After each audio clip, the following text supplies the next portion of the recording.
Hello hello everybody. तो इस video में हम डिस्कस करने वाले हैं 32 bit and 64 bit operating system. ठीक है जी, 32 bit and 64 bit operating system. तो इसमें सबसे पहले हमें देखना ऑपरेटिंग सिस्टम होता क्या है, ओएस क्या होता है हमारा सॉफ्टवेयर। ओएस क्या होता है हमारा सॉफ्टवेयर, ठीक है। और ये क्या होता है brain of our computer. It is also known as brain of our computer.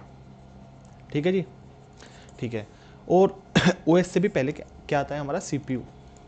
CPU क्या है हमारा हार्डवेयर, क्या है हार्डवेयर, ठीक है।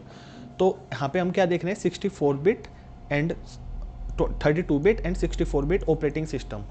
तो ऑपरेटिंग सिस्टम से भी पहले हमारा क्या होता है 32 बिट और 64 बिट सीपीयू होता है। सीपीयू में क्या होता है हमारे रजिस्टर्स, रजिस्टर्स, ठीक है जी। तो वो रजिस्टर भी हमारे अगर 32 बिट ऑपरेटिंग सिस्टम है तो 32 बिट के होने चाहिए, और 64 बिट ऑपरेटिंग सिस्टम है तो 64 बिट का ही रजिस्टर होना चाहिए।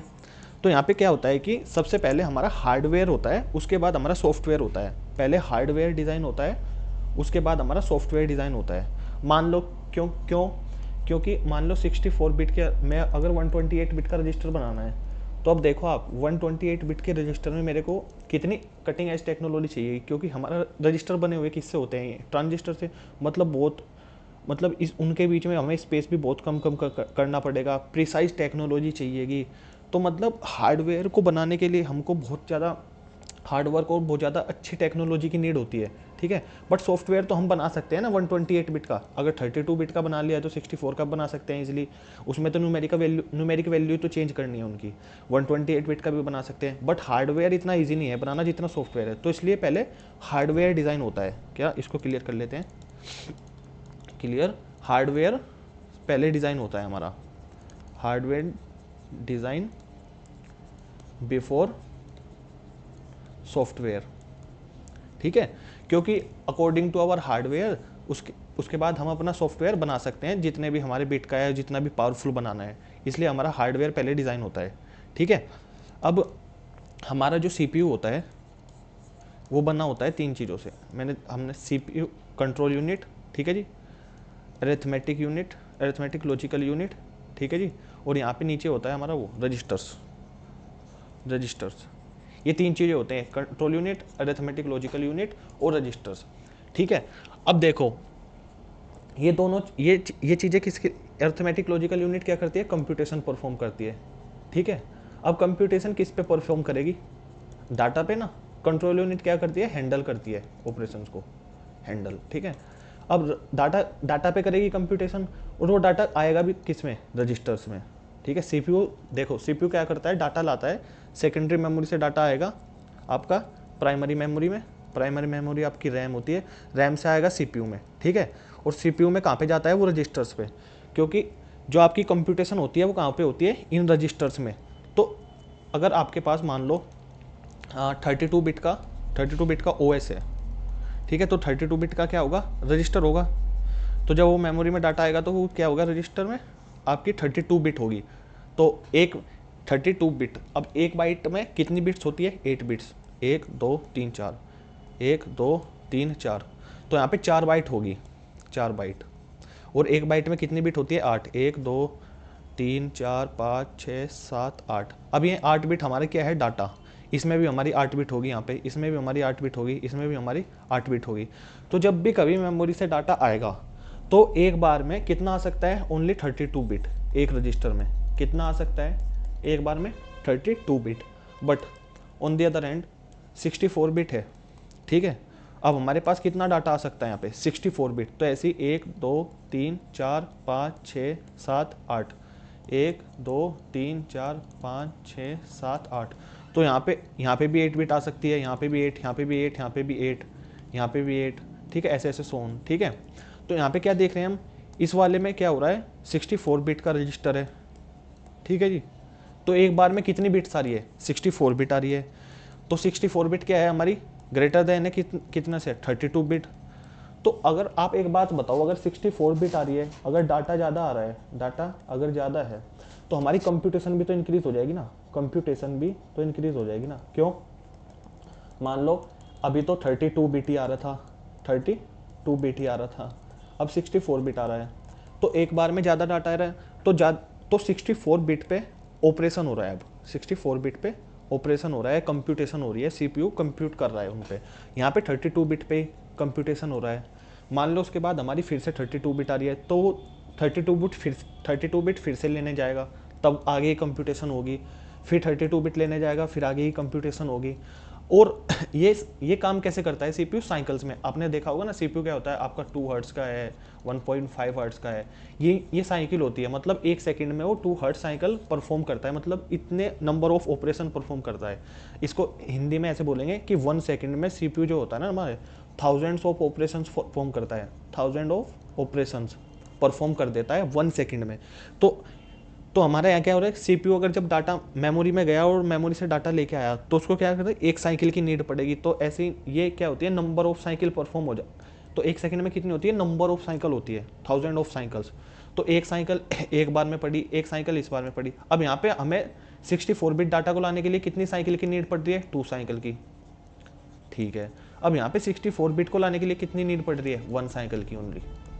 क्योंकि हमने देखा है 64 बिट रजिस्टर में क्या होगा, एक ही बार में 64 बिट्स उठ के हमारे रजिस्टर में आ जाएगी और उसके बाद कैलकुलेशन परफॉर्म हो जाएगी। ठीक है, क्या होगा, 64 बिट हमारी मेमोरी से उठ के हमारे रजिस्टर में आ जाएगी और उसके बाद उस पर कैलकुलेशन परफॉर्म हो जाएगी।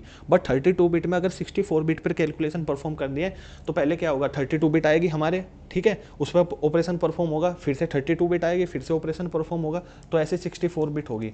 तो इसमें, और हमने क्या देखा, एक बार से लाने के लिए किसको, एक साइकिल की नीड पड़ती है एक ऑपरेशन परफॉर्म करने के लिए। तो इसमें 2 साइकिल में काम कर रहे हैं, इसमें वो एक ही साइकिल में काम हो जाता है। तो अगर आप एक बात ही बताओ, यहाँ पे तो 2 साइकिल की नीड है, यहाँ पे 1 साइकिल की नीड है, तो परफॉर्मेंस किसकी ग्रेटर होगी, इसकी ग्रेटर होगी ना। परफॉर्मेंस इसकी इंक्रीज होगी। क्यों भाई, टाइम भी तो बहुत कम ले रहा है, बहुत ही कम टाइम में बहुत ज़्यादा काम कर दिया, बहुत ही कम टाइम में बहुत ही ज़्यादा काम कर रहा है। ठीक है जी, इतनी बात समझ में आती है। अब हमने यहाँ पे देख लिया कि 32 bit OS and 64 bit OS. ठीक है जी, अब हमने यहाँ पे ये भी देख लिया कि सबसे पहले हमारा हार्डवेयर डिज़ाइन होता है, ठीक है, एंड देन क्या होता है, सॉफ्टवेयर डिज़ाइन होता है। यहाँ पे सॉफ्टवेयर डिज़ाइन होता है। क्यों डिज़ाइन होता है, क्योंकि सॉफ्टवेयर बनाना इन कंपैरिजन टू हार्डवेयर काफ़ी इजी होता है। अगर हमारे पास हार्डवेयर है, उसकी कॉन्फ़िगरेशन है, तो उसको ईजिली, सॉफ्टवेयर को हम ईजिली बना सकते हैं। ठीक है, अब देखते हैं, अगर हमारे पास 32 बिट का ओएस है और रजिस्टर्स है, ठीक है, तो जो हमारा सीपीयू है ना, वो 32 बिट पे वर्क कर रहा है। ठीक है, 32 बिट पे वर्क कर रहा है। तो जो हमारा सीपीयू है, वो नंबर ऑफ यूनिक एड्रेस कितने क्रिएट कर सकता है, 2 की पावर 32। हमने ये देखा था कि 2 की पावर n में ही क्यों ऑपरेशन होता है, 2 की पावर n में ही क्यों मेमोरी एलोकेट होती है। तो प्रीवियस वीडियो में हमने पूरा डिस्कस किया है, पूरा डेप्थ में, तो अगर किसी ने नहीं देखी तो वहाँ पे देख लेना। ठीक है, अगर 32 बिट का है तो क्या करेगा वो, 2 की पावर 32। अब देखो 2 की पावर, अब सीपीयू क्यों करेगा यार, सीपीयू ही तो है सब कुछ। ठीक है, सीपीयू और ओएस ही तो है सब कुछ, जो ब्रेन है हमारे कंप्यूटर का। हमारा कंप्यूटर हमारी मेमोरी में थोड़ी ना पहले से ऐसे एड्रेस होते हैं, यही तो सीपीयू तो एलोकेट करता है एड्रेस मेमोरी को। ठीक है, अब ये बताओ आप, 32 बिट का ही सीपीयू है, ठीक है, 1 2 3 4 बाइट हैं यहाँ पे, और 4 बाइट में कितनी होती है, 32 बिट। ठीक है, तो यही बताओ आप, अगर 32 बिट का है ये रजिस्टर, तो ये टोटल यूनिक एड्रेस कितने जनरेट कर सकते हैं हम इसकी हेल्प से, 2 की पावर 32। क्योंकि एक बार में क्या आ सकता है, तो 1 आ सकता है या 0 आ सकता है, यहाँ पे भी 1 आ सकता है या 0 आ सकता है, यहाँ पे भी 1 आ सकता है, 0 आ सकता है। और रजिस्टर बने हुए किससे होते हैं, ट्रांजिस्टर से। ट्रांजिस्टर स्टोर कैसे करते हैं, चार्ज की फॉर्म में। ठीक है, चार्ज है तो 1 और चार्ज नहीं है तो 0। ठीक है, इतना हमने सब कुछ प्रीवियस वीडियो में डिस्कस किया हुआ है, फिर भी मैंने एक बार आपको बता दिया है। ठीक है, तो हमने क्या देखा यार, 32 बिट वाला जो सिस्टम है वो तो 4 GB तक करता है बस, क्योंकि 2 की पावर 32 कितना होता है, 4 GB। तो 4 GB यूनिक एड्रेस एक बार में जनरेट कर सकता है बस। ठीक है, इतनी बात। अब ये 64 बिट वाला है ना, ये 2 की पावर 64, भाई ये इतना ज़्यादा आता है, 2 की पावर 64 GB, ये क्विंटिलियन में आएगा आपका, क्विंटिलियन। इतनी यूनिक मेमोरी एड्रेस जनरेट कर सकता है, मेमोरी एड्रेस जनरेट कर सकता है। ठीक है, तो आपने देखा होगा ना, जब भी आप कोई सॉफ्टवेयर डाउनलोड करते हो ना, तो वहाँ पे आता है 32 बिट ओएस, 64 बिट ओएस, वो इसीलिए आता है। अब मान लो आपका कंप्यूटर तो यार 32 बिट ओएस का है, ठीक है, आपने कर लिया सॉफ्टवेयर 64 बिट ओएस का, ठीक है। अब वो जो आपका सॉफ्टवेयर है, ठीक है, वो 64 बिट पे काम करता है, मतलब एक बार में 64 लाता है बिट्स, बट आपके कंप्यूटर में या सीपीयू में वो जो रजिस्टर है वो 32 बिट का ही है। अब वो तो यार काम ही नहीं कर पाएगा, क्योंकि वो तो एक बार में क्या ले सकता है, 32 बिट, तो आपकी 32 बिट तो यहाँ पे लॉस हो जाएगी।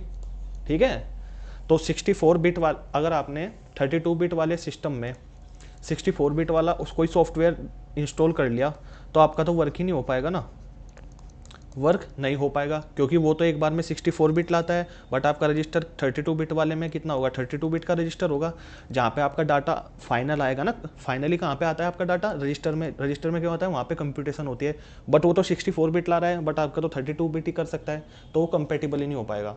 But on the other hand, अब देखो आपका 64 बिट का सिस्टम है, ओएस भी आपका 64 बिट का है ना, और रजिस्टर आपके 64 बिट का है, ठीक है इसमें। ठीक है जी, अब आपने क्या किया, इसमें आप 32 बिट का करो या 64 बिट का करो, कुछ फ़र्क ही नहीं पड़ेगा। मान लो कि आपने 32 बिट का कर लिया, ठीक है, कोई सॉफ्टवेयर, तो एक बार में क्या करेगा, 32 बिट लाएगा। अब 64 वाले में तो ऑलरेडी पहले ही 64 बिट आ सकती है रजिस्टर में, तो वो 32 बिट स्टोर करेगा और अपन की कंप्यूटेशन को परफॉर्म कर देगा। 64 बिट का कर लिया तो वो एक बार में 64 बिट लाएगा, ठीक है, और 64 की बिट को ऐसे लिखेगा उसमें रजिस्टर में, ठीक है, और करने उसके बाद वो कंप्यूटेशन परफॉर्म कर देगा। ठीक है, तो हमारा जो हमने क्या देखा, जो 32 बिट वाला है उसमें तो खाली 32 बिट ही चल सकता है सॉफ्टवेयर, ठीक है, बट 64 बिट वाला क्या करता है, वो 32 बिट वाले को भी चला सकता है, 64 बिट वाले को भी चला सकता है। ठीक है जी, अब इनकी एडवांटेज देख लेते हैं यार, कि एडवांटेज क्या होती है 32 बिट और 64 बिट। 64 बिट में तो डिसएडवांटेज होगी ना, तो 32 बिट में तो हमें कितने की नीड पड़ रही है, अगर 32 बिट डाटा लाना है तो दो साइकिल, 64 बिट डाटा के लिए 2 साइकिल की नीड पड़ेगी, यहाँ पे 1 साइकिल की नीड पड़ती है। ये 64 बिट डाटा के लिए बात कर रहा हूँ मैं। अब 32 बिट में क्या होता है ना, जो हमारी परफॉर्मेंस होती है वो डिक्रीज हो जाती है या कम होती है, इसमें परफॉर्मेंस इंक्रीज हो जाती है इन कंपैरिजन टू, इसके ज़्यादा होती है परफॉर्मेंस 64 में, क्योंकि 1 साइकिल की नीड है, 1 साइकिल मतलब कम टाइम ले रहा है अपना, ठीक है, और ज़्यादा डाटा आ रहा है तो ज़्यादा कंप्यूटेशन परफॉर्म होगी। यहाँ पे मतलब ये थोड़े लेस कंपेटेबल होते हैं, ये बढ़िया होते हैं, ये मोर कंपेटेबल होते हैं, ठीक है ना, मोस्टली सभी सॉफ्टवेयर के साथ चल जाते हैं, क्योंकि 32 बिट का होगा या 64 बिट का होगा, ठीक है, वो दोनों पे वर्क करेगा। बट ये लेस कंपेटेबल मतलब ये 32 बिट पे कम करेगा, 64 बिट पे फेल मार जाएगा, ठीक है, ओके। और क्या हो सकता है 32 बिट और 64 बिट में, 64 बिट में अब देख लो आपकी कोई बड़ी बड़ी एप्लीकेशन है यार, GTA वगैरह है, तो उसमें क्या चाहिए आपको, बेटर ग्राफिक्स चाहिए, तो इसमें तो 64 बिट वाला आपको बेटर ग्राफिक्स प्रोवाइड करवाता है, और इसमें ग्राफिक्स की क्वालिटी लो हो सकती है, ग्राफिक्स क्वालिटी कैन बी लो, इसमें लैग आ सकता है आपका, लैग या स्लो, और जो ये होते हैं ना बहुत ज़्यादा फास्ट होते हैं, क्योंकि एक बार में 64 बिट आ रही है ना, और यहाँ पे सबसे इंपॉर्टेंट बात, इसमें 2 की पावर 32 मतलब 4 GB ही एलोकेट कर सकते हैं, इसमें 2 की पावर 64 मतलब क्विंटिलियन में 2 की पावर 64 GB एलोकेट कर सकते हैं। ये बहुत ज़्यादा नंबर बैठता है, 1711 समथिंग कुछ ऐसा बैठता है, बहुत ही बड़ा नंबर होता है, इतनी यूनिक एड्रेस जनरेट कर सकते हैं, यूनिक एड्रेस, ठीक है, यहाँ पे 4 GB यूनिक एड्रेस कर सकते हैं बस। तो इसमें ठीक है, तो इसमें हमने देखा 2 की पावर 32 यूनिक एड्रेस जनरेट कर सकते हैं, वो जो कि 4 GB होते हैं, ठीक है। तो इसमें हमने देखा, तो यार एक बात बताओ, 32 बिट वाले में मैंने 4 GB इंस्टॉल कर रखी है रैम, तो ठीक है, ठीक है, हाँ, अब मैंने बताओ कि इसमें 8 GB कर दी, 4 GB नहीं करी, 8 GB कर दी, तो क्या 8 GB का पूरा यूज़ कर पाएगा क्या, नहीं कर पाएगा ना यार, क्योंकि 32 बिट वाला जो सिस्टम है वो हमारा CPU है, वो 2 की पावर 32 ही एड्रेस यूनिक जनरेट कर सकता है, और मेमोरी किस पे वर्क करती है, हमारी एड्रेस पे, तो अगर वो 32 यूनिक एड्रेस ही जनरेट कर सकता है, वो जो कि होता है 4 GB, तो 8 GB वाली रैम में तो हमारी 4 GB तो ऐसी लेफ्ट रह गई, उसको तो हम यूज़ ही नहीं कर पाएंगे, उसको तो हम यूटिलाइज नहीं कर पाएंगे ना, तो ये तो क्या है ये तो सही नहीं है हमारे लिए, क्योंकि यहाँ वेस्टेज ऑफ रिसोर्सेज हो रहा है। ये क्या है, इसमें 32 बिट वाले में क्या होता है, वेस्टेज ऑफ रिसोर्सेज हो रहा है, ठीक है। But on the other hand इसमें यार, इसमें आप 8 GB करो, 64 GB की रैम इंस्टॉल करो, इसको कोई फर्क नहीं पड़ेगा, क्योंकि ये क्विंटिलियन में होती है, 2 की पावर 64 क्विंटिलियन GB। क्विंटिलियन बहुत बड़ा नंबर होता है, मैं बार बार बोल रहा हूँ आपसे।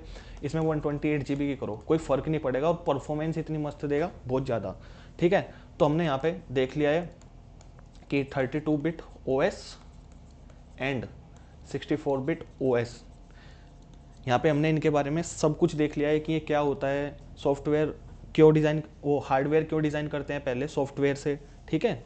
तो इस वीडियो में इतना ही, थैंक यू, बाय।